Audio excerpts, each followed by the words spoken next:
कुछ लिखा हुआ है, क्या कुछ बातें कही गई हैं, क्योंकि कई बार हमें विरोधाभासी बयान सुनने को मिलते हैं जिसको लेकर इस्लाम को लेकर कई बार अलग अलग तरह की छवि, अलग अलग तरह की विचारधारा सामने आती है। सही मायनों में इस्लाम की चिंतक इस्लाम को कैसे परिभाषित करते हैं, मुख्य मुद्दों को लेकर यही जानने समझने की कोशिश है इस शो के जरिए। तो सबसे पहले आज जिस शो पर मैं बात करूंगी उसके खास मेहमान हमारे साथ इस वक्त जुड़ चुके हैं। सबसे पहले उन मेहमानों का मैं आपसे तारुफ करा दूं। हमारे साथ एक्स मुस्लिम समीर इस वक्त स्टूडियो में है। जमीयत उलेमा से हमारे साथ हाजी हारून साहब जुड़े हुए हैं, इस्लामिक स्कॉलर हैं, चिंतक हैं। एडवोकेट अजीम हमारे साथ जुड़े हुए हैं, मुस्लिम चिंतक हैं। आपका बहुत बहुत स्वागत है। और आज जिस मुद्दे पर हम चर्चा करने जा रहे हैं वो मुद्दा बेहद ज्वलंत है और हाल फिलहाल के दिनों में एक बार फिर वो मुखर तौर से उठ खड़ा हुआ है। सवाल ये कि क्या अगर मोहम्मद साहब की शान में गुस्ताखी की जाए तो उसकी सजाए मौत होगी? क्या अगर पैगंबर साहब का कहीं किसी ने अपमान किया, आलोचना की, तो क्या उसकी सजा सिर्फ सजाए मौत होनी चाहिए? क्योंकि जिस तरह से सर कलम कर देंगे आप, उनके लिए इनाम कर देते हैं उनको मौत की घाट उतारने के लिए, जहां पर हम शार्ली हेब्दो देखते हैं, जहां पर पूरे के पूरे जो मैगजीन है उस पर अटैक कर दिया जाता है, तो क्या इस तरह से उसका रिएक्शन सही है? क्या वाकई में इस्लाम में यही लिखा है कि अगर मोहम्मद साहब की शान में गुस्ताखी की तो उसकी सजा सिर्फ और सिर्फ सजाए मौत होगी? सबसे पहले मैं एक्स मुस्लिम समीर से जानना चाहूंगी। समीर जी, जैसा कि आपने सवाल किया है गुस्ताखी रसूल के बारे में, ये साफ साफ हदीसों के अंदर लिखा हुआ है कि जो अल्लाह के रसूल की शान में गुस्ताखी करे तो उसका सर कलम कर दिया जाए। लेकिन मैं आपको बता देना चाहता हूं कि ये एक ज़ईफ़ हदीस है।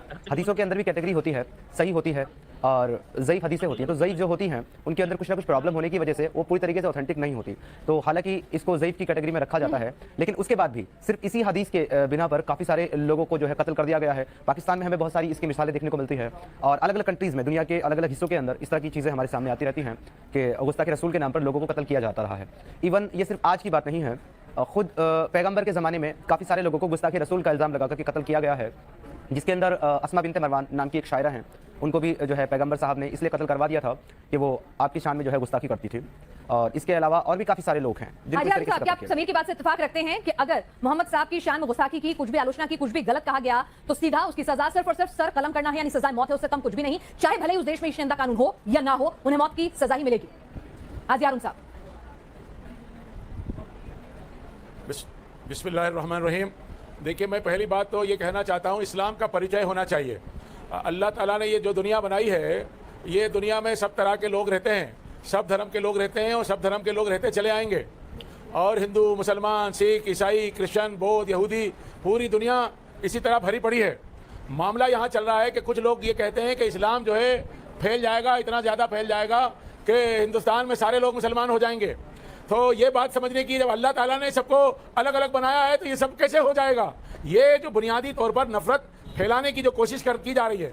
अब मैं एक छोटी सी बात पहले सुन लीजिए। जो इस्लाम, जो हम लोग ईमान लाते हैं तो कलमा पढ़ते हैं, ला इलाहा इल्लल्लाह मुहम्मदुर रसूलुल्लाह, यानी ईमान लाता हूँ ईश्वर पर जो एक है और कोई इबादत के लायक नहीं है, सिर्फ एक ईश्वर है। और हज़रत मोहम्मद जो हैं उसके अवतार हैं, पैगंबर हैं, आखिरी पैगंबर हैं। हज़रत मोहम्मद से पहले आदम अलैहिस्सलाम से लेकर हज़रत मोहम्मद तक 1,24,000 पैगंबर आए, उसका अवतार कह दीजिए, प्रोफेट कह दीजिए, और पूरी दुनिया में आए, हिंदुस्तान में भी आए, अरब में भी आए और दुनिया में आए होंगे। कुरान ही कहता है कि हर कौम में कुल्ल कौमिन और कोई पूजा के लायक नहीं है और कोई इबादत के लायक नहीं है, यानी कि अगर कोई दूसरे धर्म का व्यक्ति जो है अपनी ईश की पूजा अर्चना करता है तो वो उस लायक ही नहीं है, आप उनका अपमान नहीं कर रहे। नहीं पूरी नहीं, आप बात को गलत ले जा रहे हैं। ईश्वर एक है, ईश्वर एक है, यानी सबका पालनहार एक है। उसके बाद और हर एक के नबी हो सकते हैं, प्रोफेट हो सकते हैं, अवतार हो सकते हैं, वली हो सकते हैं। बात को समझिए, ईश्वर एक है। और मैं जहां तक समझता हूं कि सनातन धर्म में भी यही बात कही जाती है कि ईश्वर एक है। नहीं साहब, मैं कोई नहीं कहता कि सवाल के ऊपर वापस आती हूं जो मैंने आपसे पूछा कि अगर मोहम्मद साहब का अपमान होता है, कहीं कोई आलोचना करता है, कुछ गुस्ताखी करता है, तो फिर क्या सीधा मार देंगे? अगर ऐसा नहीं है कि दूसरे धर्मों में भी जब लोग आलोचना करते हैं, कुछ गुस्ताखी करते हैं सामने, तो लोग सड़कों पर उतरते हैं, नाराज होते हैं, गुस्सा होते हैं, विरोध प्रदर्शन करते हैं। लेकिन हमने इस्लाम में जिस तरह से देखा है कि अगर आप देखें 3 दिसंबर को पाकिस्तान में श्रीलंकाई नागरिक की मॉब लिंचिंग कर दी जाती है, 7 जनवरी 2015 को फ्रांस में शार्ली हेब्दो में कार्टून मामले में 12 लोगों की हत्या कर दी जाती है, अक्टूबर 2020 में पैगंबर का कार्टून दिखाने वाले शिक्षक की हत्या कर दी जाती है, जनवरी 2022 में अहमदाबाद में सोशल मीडिया में पोस्ट की वजह से किशन की हत्या कर दी जाती है। तो क्या मोहम्मद साहब की शान में अगर गुस्ताखी होगी तो फिर देश का कानून नहीं चलेगा, सीधे सजा मौत मिलेगी? देखिए, सुनिए, इस्लाम ये कहता है कि कोई बुराई देखो तो बहुत ताकतवर आदमी है तो उस बुराई को ताकत से रोके, और अगर ताकत नहीं है तो जुबान से रोके, और जुबान की भी ताकत नहीं है बोलने की तो दिल से बुरा समझे। ये बात को समझने की है। एक जगह कोई बुराई होती है, मैं ये देखता हूँ हर समाज के अंदर, हर घर में कैटेगरी एक घर में औरत है, समीर को कह रहे हैं कि हाँ सीधा ये लिखा है कि अगर मोहम्मद साहब की शान में गुस्ताखी हो तो सर कलम कर दो। वाकई में इतना सब्र रखते हैं? जरा देख लीजिए, 3 दिसंबर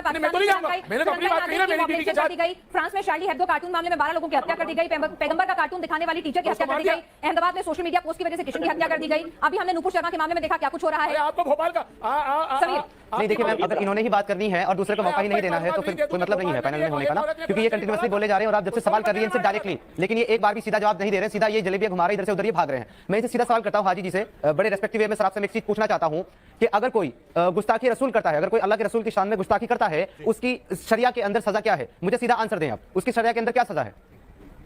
जी हाजी साहब। सीधा आंसर यह है कि राज की जिम्मेदारी होती है कि कोई भी अगर जुर्म करता है। मैं आपसे जिम्मेदारी नहीं पूछ रहा हूं, मैं आपसे ये पूछ रहा हूं अकॉर्डिंग टू इस्लामिक शरिया। मैं सर आपसे इस्लामिक शरिया की बात कर रहा हूं, मैं आपसे इस्लामिक शरिया से पूछ रहा हूं गुस्ताखे रसूल की सजा क्या है इस्लामिक शरिया के मुताबिक? आप मुझे सिर्फ ये बता दें, अभी स्टेट की बात नहीं कर रहे हैं, अभी गवर्नमेंट की बात नहीं कर रहे हैं, कंट्री की बात नहीं कर रहे हैं। आपकी बात ने बहुत वक्त दिया है। अजीम इकबाल साहब एक बार भी चर्चा में नहीं आए। अजीम इकबाल साहब समीर के जवाब, जो एक्स मुस्लिम है, उनके सवालों का जवाब आप देना चाहेंगे? हमारा इस्लाम इतना कमजोर नहीं है कि वो कोई भी अगर व्यक्ति ये सवाल नहीं है अजीम साहब, ये सवाल नहीं है इस्लाम कमजोर है या मजबूत है, सवाल ये है इस्लामिक शरिया के अंदर गुस्ताखे रसूल की सजा क्या है? गुस्ताखे रसूल की सजा तो ईमानदाराना जो बात कही जाए वो मौत है। मैं आपसे आंसर पूछ रहा हूं सर, आप इधर नहीं जाएं, आप सीधा जवाब क्यों नहीं देते सर? आप भागते क्यों हैं सवाल जवाब से? पूछ रहे हैं तो मैं जवाब दे रहा हूं आपको। मैं आपसे सीधा सवाल कर रहा हूं। अगर आप सवाल करेंगे तो उसका जवाब यह है कि मेरा शो है, मेरा शो है, इस्लाम क्या कहता है। यहाँ मेरी कोशिश है इस्लाम को ज्यादा बेहतर तरीके से जानने की, जो अलग अलग धर्मगुरु अलग अलग इंटरप्रिटेशन करते हैं उनको यहाँ पर साफ तौर पर लोगों के सामने रखने की कि भाई इस्लाम क्या कहता है। धर्मगुरु मुल्ला मौलाना जो कुछ कहते हो उसमें कितनी सच्चाई है कितनी नहीं। आप जैसे स्कॉलर्स को मैं यहाँ बैठा रही हूँ, मकसद यही है कि सही दूध का दूध पानी का पानी हो, कोई भी गलत बात ना फैलाए, कोई भी प्रोपेगेंडा ना चलाए। तो आप बताइए, व्यक्ति जिसने ये जुर्म किया है अगर वो माफी मांगता है तो इस्लाम कहता है तो उसको माफ कर दिया जाए। हमारे नबी को मैं आपको आपकी बात को स्क्रिप्चर से ही गलत साबित कर दूंगा। मैं आपकी इस बात को अभी ऑथेंटिक हदीस के साथ गलत साबित कर देता हूं कि माफी नहीं है। अगर मैं आपको अभी ऑथेंटिक हदीस दे दूं कि माफी नहीं है गुस्ताखी रसूल की, फिर आप क्या कहेंगे? मैं ऑथेंटिक सही अल बुखारी की हदीस देता हूं। मेरा सवाल आपसे जो था आप उससे भाग रहे हैं। अजीम साहब मैं रिक्वेस्ट करता हूं सवाल पे आए। मेरा सवाल आपसे बहुत क्लियर है। मैं सुने अगर आप सवाल सुन लेंगे तो आई थिंक आप सही तरीके से जवाब दे पाएंगे। मेरा सीधा सवाल आपसे, इस्लामिक शरिया के अंदर गुस्ताखे रसूल की और एपोस्टेसी की क्या सजा है? जी गुस्ताखे रसूल की तो मौत है सजा सीधे की। बहुत बहुत शुक्रिया। और एपोस्टेसी की सजा क्या है जनाब? जो अपना दीन छोड़ दे या जो अपना दीन बदल ले उसके लिए क्या सजा है? अजीम साहब शॉर्ट में बात करते हैं ताकि आपका भी वक्त बचे, हमारा भी और देखने वाली ऑडियंस का भी बचे। जो अपना दीन छोड़ दे या अपने दीन को फॉलो करना बंद कर दे या अपना दीन बदल दे, उसकी क्या सजा है शरिया के अंदर? देखिए वो गुस्ताखे रसूल की तो सजा एक ही है जो आपने बताई है, जो शरीयत में लिखी हुई है। एपोस्टेसी की सजा भी यही आप मानते हैं? ये हमारा पक्का ईमान है। नहीं आप मानते हैं कि एपोस्टेसी की सजा भी यही है? गुस्ताखी करता है तो हम उसे मौत की सजा उसको कम से कम देंगे जरूर। लेकिन हम हिंदुस्तान में रहते हैं। अब मेरा सवाल आपसे बहुत सीधा सा सर, नहीं हिंदुस्तान की बात नहीं है सर, हम हिंदुस्तान पे बात ही नहीं कर रहे, हम इस्लाम पे बात कर रहे हैं। ये जो सजा है गुस्ताखे रसूल की जो सजा है ये कहां नाफिज होगी और कौन देगा? सर प्लीज, कहां नाफिज होगी और कौन देगा? देखिए ये इस्लामी हुकूमत तो है नहीं यहाँ पर, ये दारुल हरब है हम जहाँ रहते हैं। ये दारुल हरब नहीं है सर, ये दारुल हरब नहीं है, बिल्कुल नहीं है। दारुल इस्लाम है क्या ये दारुल इस्लाम भी नहीं है, दारुल हरब भी नहीं है, ये दारुल अमन है। हिंदुस्तान दारुल अमन है, ना दारुल हरब है ना दारुल इस्लाम है। हिंदुस्तान है दारुल अमन, यहाँ पे आजादी है, अपनी बात रखने की फ्रीडम ऑफ स्पीच है। मैं आपसे सर सीधा सवाल कर रहा हूँ, सीधा जवाब दें मुझे प्लीज। मेरा आपसे सवाल ये है एपोस्टेसी की सजा भी क्या वही है जो गुस्ताखे रसूल की सजा है? और ये सजा कौन देगा ये भी बताइए। और ये सजा कौन देगा? ये सजा हम आपको दे सकते हैं या कौन देगा? शहर काजी अजीम इकबाल साहब ये सजा कहाँ देगा? शहर काजी सुनवाई मामले की करेगा, उसके बाद शिकायत आएगी। शहर काजी ये सजा कहाँ नाफिज करेगा, इसके लिए क्या शराइत है अजीम इकबाल साहब? इस्लामिक शरीयत तो शहर काजी को अख्तियार है, बाकी किसी को नहीं है। Exactly my point. जहां पे इस्लामिक शरिया नाफिज होगी और जहां पर वहां पे एक खलीफा मौजूद होगा वो एपोस्टेसी की या फिर गुस्ताखे रसूल की सजा देगा। जो लोग आज एक आम इंसान, एक आम मुसलमान जो आज गुस्ताखे रसूल की सजा सरतन से जुदा का झंडा लेकर के चल रहा है और किसी को भी सरेआम कत्ल कर दिया जाता है रोड के ऊपर, वो भी ऐसे मुल्क के अंदर जहां कॉन्स्टिट्यूशन है, जहां फ्रीडम ऑफ स्पीच है, क्या आप नहीं मानते कि ये कट्टरवाद है? आप नहीं मानते कि ये गुंडागिर्दी है? आप नहीं मानते कि आतंकवाद का काम है? मैं आपसे ये पूछा हूँ, आप इसको एक टेररिज्म मानते हैं कि नहीं मानते कि जो लोगों को हक नहीं है वो जाकर के उनको नमाज के बाद आज सड़कों पर जो कुछ हो रहा है क्या वो गलत नहीं है?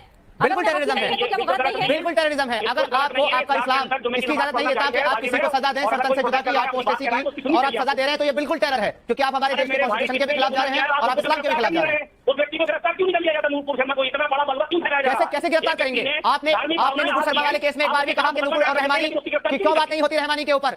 आपको अच्छे से मालूम है कि रहमानी ने वहां पे बात शुरू की है, क्यों मुसलमान रहमानी के बारे में बात नहीं करते? आप क्यों इस बात को नहीं समझते कि जब आपके खुद के कुरान के अंदर लिखा है कि तुम दूसरों के खुदाओं को बुरा ना कहो क्योंकि पलट करके वो तुम्हारे खुदा को बुरा कहेंगे, तो जब वहां पर रहमानी की तरफ से शुरुआत हुई है तो आप लोग रहमानी का नाम क्यों नहीं लेते? सिर्फ नूपुर शर्मा को कोट किया जाता है। बिल्कुल किसी भी धर्म के अनुयायी को जो मानते हैं उनको पूजनीय है, उनको नहीं कहना चाहिए बुरा, चाहे वो हिंदू हो चाहे मुसलमान। किसी भी धर्म के लोगों को बुरा नहीं कहना चाहिए महापुरुषों को। किसको माफ किया है सर? किसको माफ किया है? पैगंबर साहब ने किसको माफ किया है? साद बिन अशरफ को माफ किया है, अस्मा बिनते मरवान को माफ किया है, किसको माफ किया है सर? गुस्ताखी की थी ना साद बिन अशरफ ने, क्या किया? जाके ढूंढ के लोगों को मारा जाता है, उनका साद बिन अशरफ ने पोएट्री की, सिर्फ शायरी की, सिर्फ ये कहा कि जो ये है वो इस तरह का काम कर रहे हैं जो कि सही नहीं है। इस बात के ऊपर उसको कत्ल कर दिया गया। साद बिन अशरफ को बनु नदीर का पूरा कबीला कत्ल कर दिया गया, बनु कुरैज़ा का पूरा कबीला कत्ल कर दिया गया। आप बात करते हैं माफी की, किसको माफ किया है? ठीक है, आप दोनों की अपनी राय सकती है। नहीं, बिल्कुल किसी धर्म को कोई बदनाम करने की कोशिश नहीं है। यहाँ पर हम दोनों पक्षों को लाने की कोशिश कर रहे हैं। तो क्या कुछ कहा जाता है सर? देखिए, मैंने आपको भी पूरा मौका दिया बोलने का, ऐसा नहीं आप कह सकते, और उनको भी पूरा मौका दिया। तर्क से आप अपनी बात हटाइए। बिल्कुल भी नहीं, यहाँ किसी भी धर्म का बिल्कुल अपमान करने का सवाल ही नहीं उठता है। सभी धर्मों का सम्मान है, सभी धर्मों को सलाखों पर बैठाया जाता है। नहीं, बिल्कुल गलत बात है, कोई भी इल्जाम नहीं लगा। You want decide, I am sorry. ठीक है, आप जा सकते हैं, आपको नहीं बैठना, शो पे ना जाइए। यहाँ पे मैंने पूरा मौका दिया आपको बोलने के, आप उठ के जाना चाहिए, आपको पूरा मौका दिया गया था। हाजी हारून साहब, आप बताइए, क्या इस्लाम में माफी की जगह नहीं? हाजी हारून साहब, आप बताइए, क्या इस्लाम में माफी की जगह नहीं? जा रही है, मुझे ये बताइए कि हम भारत, हाँ नहीं बात सुनिए, पूरा सुना करिए, ऐसे डायरेक्ट जवाब नहीं दिए जाते। मेरा एक सवाल है कि लोगों की भावनाओं में एक रोष है, तो हमें पूरा मन प्रोटेस्ट करने का इख्तियार होना चाहिए, नहीं होना चाहिए? हिंदुस्तान की जमीन पर होना चाहिए, कतर में भले ना हो। हम अपनी नाराजगी हर आदमी को, हर धर्म को बिल्कुल होना चाहिए। हिंदुस्तान एक आजाद स्वतंत्र लोकतांत्रिक मुल्क है, तो प्रोटेस्ट हो रहा है, लेकिन प्रोटेस्ट में आप जमीन किसी के बुत को फांसी लगा देना, ये सब तरीका है प्रोटेस्ट का? नहीं प्रोटेस्ट नहीं और जिस शख्स ने गुस्ताखी की वो माफी नहीं मांग रहा है, तो माफ करने की गुंजाइश इस्लाम देता है। मैंने क्या पूछा आपसे? जिस शख्स ने गुस्ताखी की, अगर वो अपनी गलती का एहसास करते हुए माफी मांग रहा है, तो क्या इस्लाम उसे माफ करने की गुंजाइश रखता है? एक की बात, अरे आप एक के पीछे, अरे आप बात सुनिए पूरी बात। आप एक ही का नाम क्यों ले रहे हैं? या तो यकीन अरसा दिन भर गाली बकता है, यहाँ वो एक और दूसरा बार गाली बकता है, तीसरा गाली बकता है। मैंने क्या कहा? इलाकी साहब ने भी बहुत सारे लोगों को उन्होंने सरतन से नहीं कहा। सर मैंने आपसे क्या कहा? ठीक है, जो कानून आएगा मैं आपसे इस्लाम में मैंने आपसे क्या पूछ रहा हूं, मैं हाथ जोड़ के आपसे बहुत ही विनम्र तरीके से पूछ रहा हूं। हाजी साहब, मुझे एक बात बता दीजिए कि इस्लाम में अगर किसी ने गलती कर दी, ठीक है, गुनाह कर दिया, मुझसे गुनाह अजीम हो गया, अगर कर दिया गुनाह, गुस्ताखी कर दी मोहम्मद साहब की शान में, और बाद में माफी मांगी, सुनिए हाजी साहब, सुन लीजिए, पूरी बात सुन लीजिए। मैंने कहा पूरी बात सुन लीजिए। हाजी साहब, भारत छोड़ दीजिए, फ्रांस छोड़ दीजिए, ब्रिटेन छोड़ दीजिए, मैं क्या पूछ रही हूं आपसे? अगर किसी ने गलती से गुनाह अजीम कर दिया, गुनाह कर दिया, मोहम्मद साहब की शान में गुस्ताखी कर दी, तुरंत मुझे एहसास होता है कि मुझसे गलती हो गई है, गुनाह हो गया है मुझसे, और उस गुनाह की मैंने माफी मांग ली, तो क्या इस्लाम मुझे माफ कर सकता है? इस्लाम में माफी की जगह है, गुंजाइश है? आप जानकार हैं इस्लाम के, समझाइए। तो उसकी माफी मैं कर सकता हूं? आप वो तो मैं तो नहीं कर सकता, मैं तो हूं नहीं। मेरी बात आप समझिए, उसने कसूर किया तो भारत सरकार की और राज्य की जिम्मेदारी है। भारत सरकार छोड़ दीजिए, कानून में और फिर वो कानून में माफी मांगे। तो मैं आपसे क्या पूछ रही हूं कि क्या इस्लाम, अगर इस्लाम की बात कर रही हूं, दुनिया के किसी भी कोने में, किसी भी मुल्क में, मैंने कहा वहां की सरकारों ने, हाँ मैं बता रहा हूं भाई, इस्लाम के मुताबिक क्या? हाँ मैं जवाब देता हूं। अगर उस मुल्क की सरकारें, चाहे फ्रांस की सरकार हो, ब्रिटेन की सरकार, अगर कार्रवाई करती तो ये सब नहीं होता। कुरान में क्या लिखा है? क्या वहां की सरकारों ने, हदीस में क्या लिखा है? इस्लाम क्या माफी की गुंजाइश रखता है? मुझ छोड़ दीजिए, इस्लाम बताइए, क्या इस्लाम धर्म में माफी की गुंजाइश है? नहीं, इस्लाम की बात ही नहीं, राज्य देता है। नहीं समीर, जैसे कि धर्म ग्रंथों में लिखा होता है कि आप माफ करके आगे बढ़िए, बड़ापन दिखाइए, बड़ा दिल दिखाइए, अगर कोई अपने किए पे पछता रहा है तो उसको माफ कीजिए। यहाँ पर क्या इस्लाम में क्या मोहम्मद साहब के, वो समाज के लिए होता है, अगर गुस्ताखी हो गई है और अपने गुनाह का एहसास होकर माफी मांगी गई है तो माफी कबूल है? जी देखिए, इस्लाम के अंदर गुस्ताखी रसूल की और एपोस्टेसी की सजा जो है वो सिर्फ सरकन से जुड़ा है, इसके अलावा कोई माफी नहीं है। लेकिन मैं ये पूछना चाहता हूं हमारे अजीज हाजी साहब से, मैं एक बहुत छोटा सा सवाल करना चाहता हूं। जिस तरह की हम काफी दिन से देख रहे हैं कि ये जो है पूरा हीट पे चल रहा है और जो है ना हर तरफ ये फैलाया जा रहा है कि नुपुर शर्मा जी ने ब्लास्फेमी की है, गुस्ताखी की है। मैं पूछना चाहता हूं कि आखिर उन्होंने क्या गुस्ताखी की है? उन्होंने सिर्फ ये कहा है कि पैगंबर साहब ने जो है वो शादी की है, किस एज के अंदर की है वो उन्होंने बताया है। अगर ये गुस्ताखी है, अगर एक चीज आपके अपने स्क्रिप्चर, आपकी अपनी ऑथेंटिक किताबों के अंदर लिखी हुई है और मैं उसको पढ़ करके बता दूं तो ये किस तरीके से गुस्ताखी है? अगर ये गुस्ताखी है तो सबसे पहले आपको अपने स्क्रिप्चर, अपनी किताब के अंदर से उसको हटा देना चाहिए, जो कि चीज आप मान रहे हैं कि गलत है। और अगर आप वो वहां पे, एक मिनट, लेट मी कंप्लीट, मुझे कंप्लीट करने दीजिए, मैं आपको हदीसों का हवाला भी दूंगा, मैं आपको हाजी हदीसों का हवाला भी दूंगा कि आपकी अपनी हदीसों की किताबों में क्या लिखा हुआ है। ये मेरे सामने है, सुनन नबी दाऊद हदीस नंबर 2121, क्या लिखा हुआ है इसके अंदर? The messenger of Allah married me when I was 7 years old, or the narrator Sulman said 6 years. He had intercourse with me when I was 9 years old. आपकी किताब में सर लिखा है, मैं यहाँ से पढ़ रहा हूँ, सही अल Bukhari 5134, that the prophet married me when I was 6 years old and he consummated his marriage when he was 9 years old. ये आपकी किताब में लिखा है सर। उसके बाद आगे लिखा है सही मुस्लिम 1422b, उसके बाद सर नेक्स्ट हदीस है सुनन नसाई 3255, उसके बाद में सर है सही बुखारी 5133, उसके बाद में सर आता है 3896, उसके बाद में सर आता है 1422d। ये सर आपके स्क्रिप्चर में लिखा है सर, ये आपके स्क्रिप्चर में लिखा है। ये गुस्ताखी कैसे? अगर मैं आपकी किताबें पढ़ के बता रहा हूं यहाँ पर, और मैं बता रहा हूं हदीस में लिखा है, लेकिन फिर मैं जवाब दे लेती हूं। ये जो बात कह रहे हैं आप, इसमें भी इख्तिलाफात हैं। आप पूरी जब आप किसी मुफ्ती से आलिम को बुलाएं तो उस उम्र के अंदर भी बहुत सारी, देखिए उस जमाने के अंदर कोई बर्थ सर्टिफिकेट नहीं बनते थे, ये बात के अंदर भी इख्तिलाफ है। किसी हदीस में 6 साल और 9 साल भी है, किसी में 16 साल भी है। आप मगर सवाल ये कि ये बहस करने की जरूरत अभी क्यों आन पड़ी? मेरा ये कहना है कि इस बहस को करने की 1400 साल पहले आपको बताया है हदीस का, आप मुझे 16 साल वाली हदीस का रेफरेंस पेश करें। ठीक है, और आज जो बात कर रहे हैं कि इख्तिलाफ है, ये सारी की सारी अहादीसें जो मैंने आपको बताई है, ये ऑथेंटिक है, इसकी जरूरत नहीं सबके साथ है, ऑथेंटिक चैन ऑफ नरेशन के साथ है। बेहद सेंसिटिव मैटर है। मैं एक बार फिर से अपने मुद्दे पे लौटूंगी, क्योंकि इस मुद्दे को लेकर हम नहीं चाहते कि किसी के भी भावनाएं जो हैं आहत हों। हम सभी धर्मों का, इस्लाम का, मोहम्मद साहब का पूरा सम्मान रखते हुए यहाँ पर सिर्फ इतना पूछ रहे हैं आपसे। एक आखिरी सवाल, क्लोजिंग रिमार्क। हाजी हारून साहब, समीर कह रहे हैं कि गुंजाइश नहीं है इस्लाम में माफी की। मैं आपसे समझना चाहती हूं कि इस्लाम क्या माफी की गुंजाइश देता है? क्या कुरान में, हदीसों में लिखा है कि अल्लाह ताला अपनी गलती का एहसास होने पर माफ करता है? नहीं, हम मेरी गुजारिश सुनिए। हम सिर्फ इतना चाहते हैं भारत के मुसलमान कि किसी भी प्रोफेट के ऊपर कोई कीचड़ न उठा ले, न श्री राम के ऊपर, न श्री कृष्ण के ऊपर, न महात्मा बुद्ध के ऊपर, न महावीर स्वामी के ऊपर, न हजरत मोहम्मद के ऊपर। हमारी बात सुन लीजिए, जो भी उठाता है कीचड़, उसके खिलाफ कानूनी सख्त कार्रवाई किसी तरह की आपत्तिजनक टिप्पणी करना, उसकी हम घोर निंदा करते हैं, वो कहीं से भी जायज नहीं है, चाहे फिर वो इष्ट हो या किसी का प्रिय हो, या मेरे माता पिता हो, किसी के खिलाफ भी अपशब्द बर्दाश्त के काबिल नहीं है। ठीक है, बिल्कुल आप चाहते हैं, मैं आपका सम्मान करती हूँ। आप इस्लामिक स्कॉलर है, मुझे सिर्फ इस्लाम की जानकारी दे दीजिए कि इस्लाम में माफी की गुंजाइश है या नहीं है। आप हिंदुस्तान, फ्रांस, ब्रिटेन अलग कर दीजिए, मुझे सिर्फ ये बता दीजिए इस्लाम में माफी की गुंजाइश है या नहीं। इस्लाम क्या कहता है? देखिए मैंने आपको मेरी बात सुनिए, ये भावनाओं का मामला होता है।